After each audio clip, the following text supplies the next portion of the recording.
earned his right before he got here, so our guys feel like that he's been on this team a long time. Commissioner Jim Phillips said that you guys are going to get a chance to go to the college football playoff proposed plan for the extended playoff. Have you gotten a chance to look at it yet today, and what are your thoughts on if they were to expand to 12 teams? The way I understand, we're staying from 5 to 6 to meet with the commissioner and go over why they feel like 12 games is a good proposal for the future of the college playoff. So we have not done it yet. I talked to our players briefly. It got more publicity than I thought it was going to get, as you would figure. But the players had some concerns that are there 12 legit teams. And I thought that was a good concern because they went back through the last 5 years and looked. And the other thing is, can you play 17 games and stay healthy? So what do we do with it? So I think that's their concerns, and I can't wait to hear what the commissioner says because I want to hear the positives, other than money. And then on the NIL, Sam signed with Table, giving back meals to kids who don't have them. A lot of these players seem to sign with big corporations to make money just for themselves, not worry about the community. What does it say about the kind of leader and kind of guy he is? Not only wanting to do that for the community, but getting his teammates involved, trying to get them to make money too. Sam has been so good. We met with Sam 2 years ago as with a team, and Sam stood up at the end and said, I don't want this to be about the quarterback across the country. I want it to be about the team. And that's really, really important to me, and he has stood by that. So his first opportunity was to give food to underprivileged kids in Orange County. How cool is that? And I told him that'll be worth any amount of money you can get. He's going to make his money.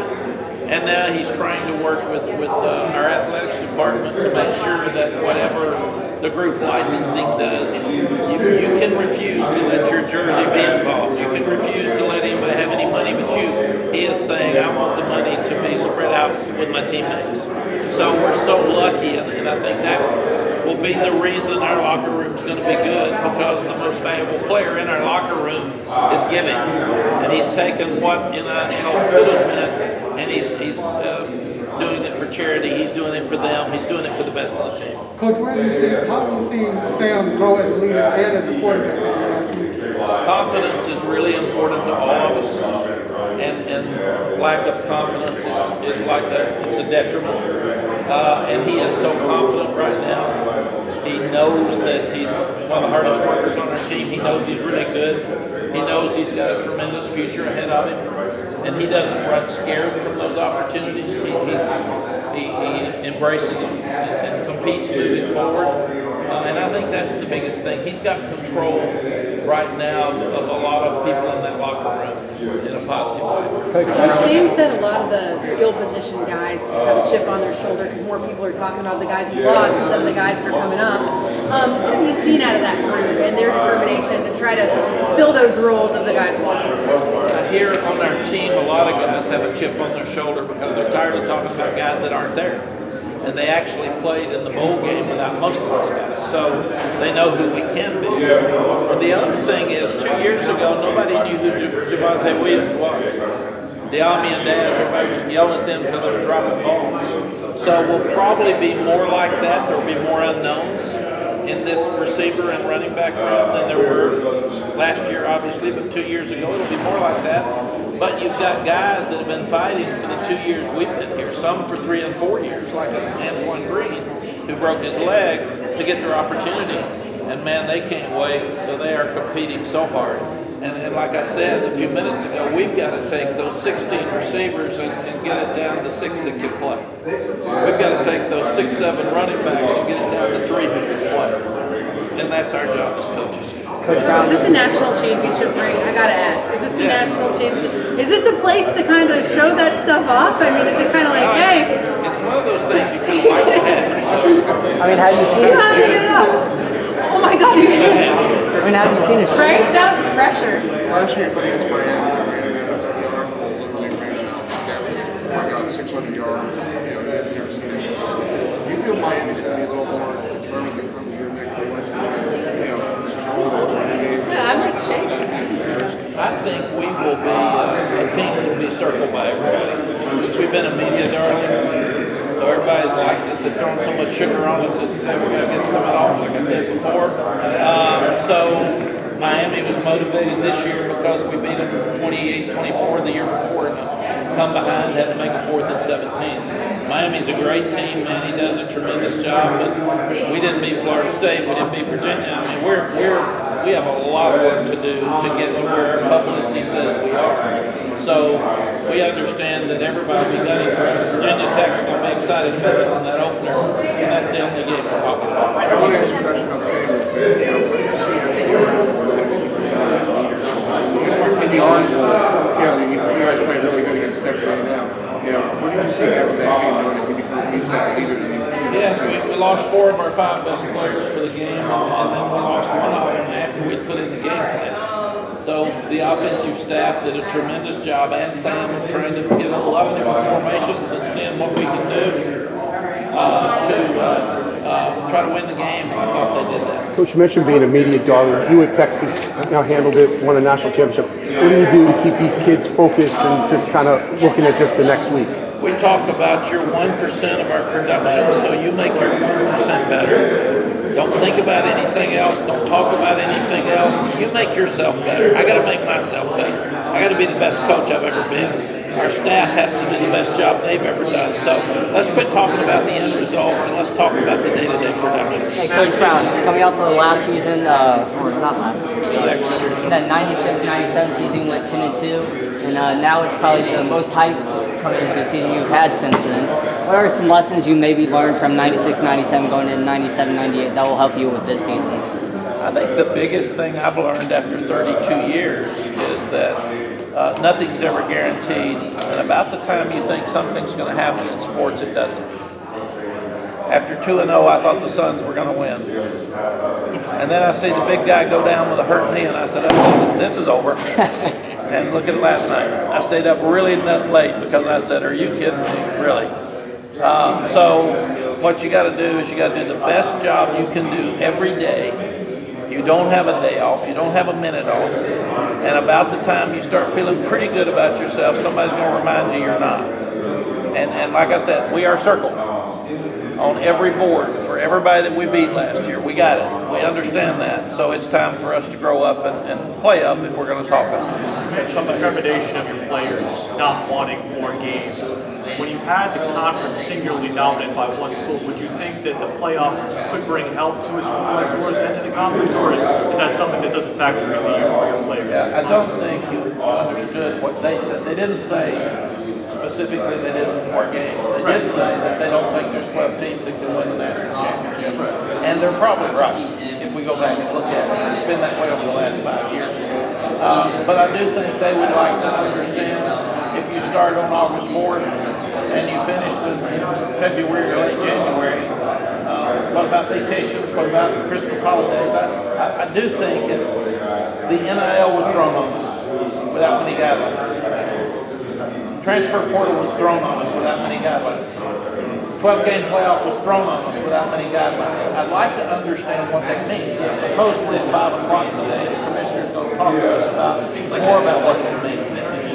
He asked us to ask our players what they thought. So I'll be able to take what I learned today, we're having a team meeting tomorrow night, and I'll be able to take some of this back and say, okay, here's why they think 12 works.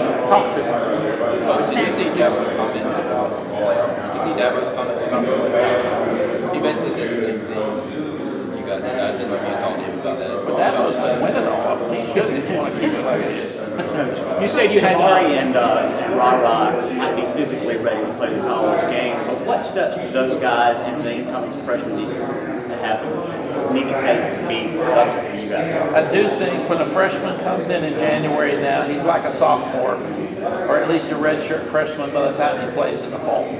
Because he's got the off season, he's in college for a year in the summer, he's had spring practice, and then summer work. So they're much more prepared than the guys that come in the middle of June. So I think those guys will be ready to play. I'm sorry if you've already discussed this, but as far as the NIL, you mentioned, they were thrown with no guidelines. So what are your concerns as far as maybe impact in the locker room and making sure guys put their names with a good brand, not just any brand? We feel like that we can advise.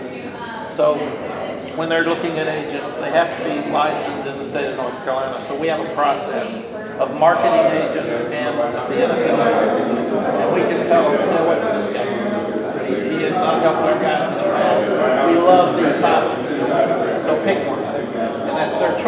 We advise them, they make choices. We can also, we have a thing called Compass that they have to go through and get every opportunity they have approved. So they have to go get it approved through licensing with the university. Then they have to get it approved through our compliance office. Because the worst thing would be if somebody took an opportunity they thought was good and eligible player. So that's why we're trying to go really slow and be careful. And with group licensing, it's much safer. So we're working really, really hard with group licensing. I think if your best player is problematic, if it's all the money for him, you might have a disruption in your locker room. Our best player is really giving and caring, and he talks all the time about the other players. His first opportunity was to give meals back to children that are underprivileged in Orange County. So I think it's working for us. You said you had to about NIL, follow up on that. How much of a concern do you have about it being a factor in recruiting? Or did you get, when you guys started meeting with kids, how many questions were you getting in the recruiting process about NIL coming? I think that'll be the biggest question because people are saying you can't use it as pay for play. And then they're saying that your boosters can't just go do it for recruiting. So where is that fine line? And how, if we're not involved and we're not supposed to be involved, how can we make sure that those things happen? And I think that's the gray area right now that all of us are trying to figure out. And now the high school associations are coming out and saying they can't be paid. So that'll slow things down some, and I think that'll help because they're keeping amateurism, even though for the high school player, I can understand if their families would be upset that I can get paid as a freshman in college, or as soon as my eligibility's up, I can't get paid now. What's the difference? So that's something that everybody's still looking at. I think the biggest thing, Aaron, is the unknown so far. How many questions did you get from kids or families? We have attacked it with everybody that we talk to. Here's what we know. We will be as good at this as anybody else in the country. Here's what's happening, and let's go slow until we understand all the rules because you do not want to be ineligible. Have you noticed any differences in Sam's approach this off season, given that, as you said before, this will probably be his last season in Chapel Hill, and with the extra things coming, like having a higher marketing to handle his NIL and things like that? So the only thing I saw different from him is he got more frustrated when we wouldn't let him do as much because we need to get a backup quarterback ready to play. He loves to compete. So when we take him out, you'd say, I said, you're leaving. We got to get somebody ready to play. So come on, man. And we'll have that same issue with him in a game, that if the game's over, hopefully for the good, then when we take him out, he's going to want to play. So that's something that we've got to deal with. And it's so good because he's so competitive, but it's real stuff. You have so many. Being tied with Lawrence Taylor right now, does he understand who Lawrence Taylor was as a player? Like, does he understand? He said he did in there. We've tried to help him. I'm not sure he does, even though Lawrence is a first-round pick. The picture is huge in our locker room. But when he breaks that record, I hope it's soon. I think he will, and we'll have Lawrence call him and talk to him. And we're actually going to show him some Lawrence Taylor video from Carolina and from the NFL between now and the Virginia Tech. You have so many. What's your biggest area of concern on crossing? Everyone's talking about how great you guys are. What's in your mind? What's the one thing that kind of sticks in your head? The biggest thing is the lack of experience in running back. Enough talent. There's enough there. Haven't done it yet. So I want to see it. What's the next step for Storm Duck? And is that the best game in college football? I thought Storm was not treated fairly. They picked him fourth with the name. I thought Storm Duck had to be the best name in college football. I mean, bar none. The biggest thing he's got to do is stay healthy. He is healthy now. He should be ready to start when we started.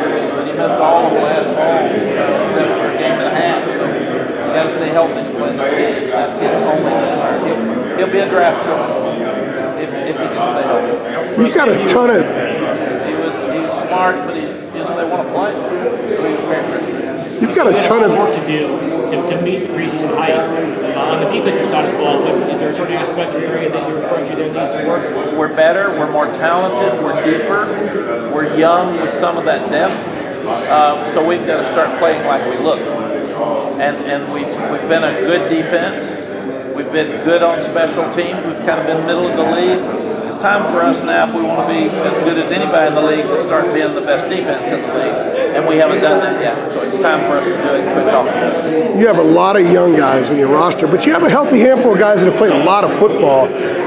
2 weeks away from camp, how do you kind of gauge where your leadership is right now? I think the leadership's great. You've still got COVID issues. We've had a lot of social justice issues over the last year and a half. I think that is really, as bad as it's been, it's really helped us with our team pulling closer together. People standing up and talking about their feelings and sharing about what they believe and how they believe it. So I believe the biggest thing we have to do as coaches is separate our team with depth and figure out who should be playing, because we've got more good players right now than we can put out there at one time. So we got to figure out who's earned the right here in the next month. The biggest concern would be the young ones need to grow up fast, because we got a lot of young ones that are going to play, and you're not sure that a guy that came in January is going to understand the speed of the game at Virginia Tech until he gets there. So we're going to have a lot of real good physical contact in preseason before we get to Virginia Tech for those young ones. A lot of that youth is up front defensively. I know after spring was over, you were pleased with a lot of the progress. From what you've gathered the last couple of months, have those guys continued on that track? Yes, Brian Hess says they're working harder right now than they've worked the previous 2 years that we've been here. And then it's fun for me to get with these guys today and say, what are you seeing? Because I don't get to see them. Yeah. I get to see them work out, and they're working out great. I don't get to see them with the ball. Mac, how do you confront vaccine hesitancy among